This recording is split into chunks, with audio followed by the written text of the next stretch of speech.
একদা এক সময় হযরত ঈসা আলাইহিস সালাম একটা কবরের পাশ দিয়ে যাচ্ছিলেন। আল্লাহর হুকুমে তিনি কবরের যে ব্যক্তিটি শুয়েছিলেন তাকে জিন্দা করলেন। উল্লেখ্য যে আল্লাহর নবী ঈসা আলাইহিস সালাম তিনি আল্লাহর হুকুমে মৃত মানুষকে জীবিত করতে পারতেন। তো মানুষটিকে জীবিত করার পর তিনি কবরের যে মাটিগুলো আছে সেগুলো শরীর থেকে ঝেড়ে ফেলে উঠে দাঁড়ালেন এবং ঈসা আলাইহিস সালাম তাকে প্রশ্ন করলেন, তোমার জীবনের কর্মজীবন কি ছিল? তখন তিনি বললেন যে আল্লাহর নবী, আমি খুব সাধারণ জীবনযাপন করেছি। আমি কুলি ছিলাম, বাজারের যে মালপত্র মানুষ কিন্তু সেগুলো বহন করে নিয়ে যেতাম তার বাড়ি, যেখানে নিয়ে যেতে বলতো সেখানে নিয়ে যেতাম। এরকম করে আমার জীবন চলতো। তো তখন ঈসা আলাইহিস সালাম বলল যে আচ্ছা ঠিক আছে, তাহলে তোমার কবরের জীবন কিরকম চলছে, কবরের যাত্রায় কবরের হিসাব নিকাশ কিরকম হচ্ছে?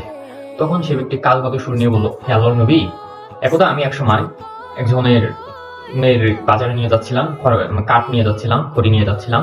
তো এক টাইমে যেতে যেতে আমার দাঁতে কি যেন বেঁচে যায়।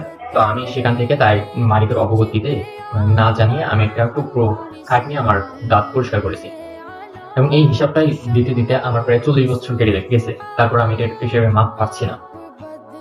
এই গল্প থেকে আমরা কি শিখলাম? আমরা অনেক সময় ক্ষুদ্র জিনিস মানুষের থেকে আমরা যার জিনিস তার থেকে না বলে নিয়ে নিই, মনে করি এটা অনেক তুচ্ছ তাচ্ছিল্য, কিন্তু সে যদি না মাফ করে তাহলে আল্লাহ তাআলা আমাদের কোনোদিন মাফ করবেন না।